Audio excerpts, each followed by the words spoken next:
Friends, welcome to Uma tailors. ఈరోజు video వచ్చేసి only elbow hand ఏ విధంగా కటింగ్ చేయాలి ముడతలు రాకుండా అనేది. ఈ వీడియో కనుక మీకు నచ్చినట్లయితే లైక్ చేయండి, షేర్ చేయండి. మరిన్ని వీడియోల కోసం మా ఛానల్ని సబ్స్క్రైబ్ చేయండి.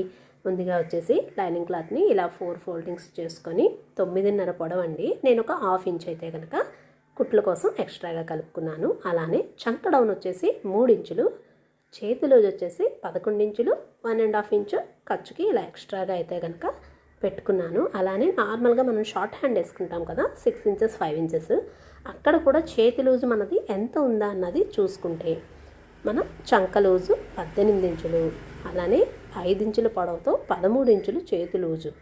ఈ విధంగా కనుక హ్యాండ్ పార్ట్ అనేది ఇలా కటింగ్ చేస్తే నీట్గా ఫినిషింగ్ ఉంటుంది. చేతుల దగ్గర మనకి ముడతలు రాకుండా, లూజ్ రాకుండా ఉంటుంది. ఇదిగోండి, ఇలా ఆర్మ్ లూజ్ దగ్గర మనం కొలత వేసి హ్యాండ్ పార్ట్ అయితే కనుక కటింగ్ చేసుకున్నాం కదా. ఇలా చేతుల దగ్గర ఇట్లా నాటు పెట్టేసుకొని చంక దగ్గర అయితే కనుక ఈ విధంగా చంక లూజ్ వచ్చిన దగ్గర మళ్ళీ నాటు కూడా పెట్టుకున్నాను.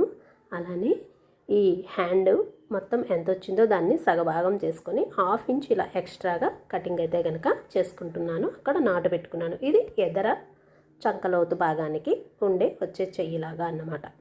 ఇప్పుడు వచ్చేసి ఇలా మనకి బ్లౌజ్ పీసు పై క్లాత్ ఉంటుంది కదండి, దానికి ఈ విధంగా నేను వేసుకొని తీసుకుంటున్నాను. కింద అయితే కట్ వర్క్ వచ్చింది కాబట్టి నేను ఇలా ఎక్స్ట్రాగా పెట్టేసుకున్నాను. అది మడత వేసుకొని కుట్టేటప్పుడు కుట్టుకుంటాను.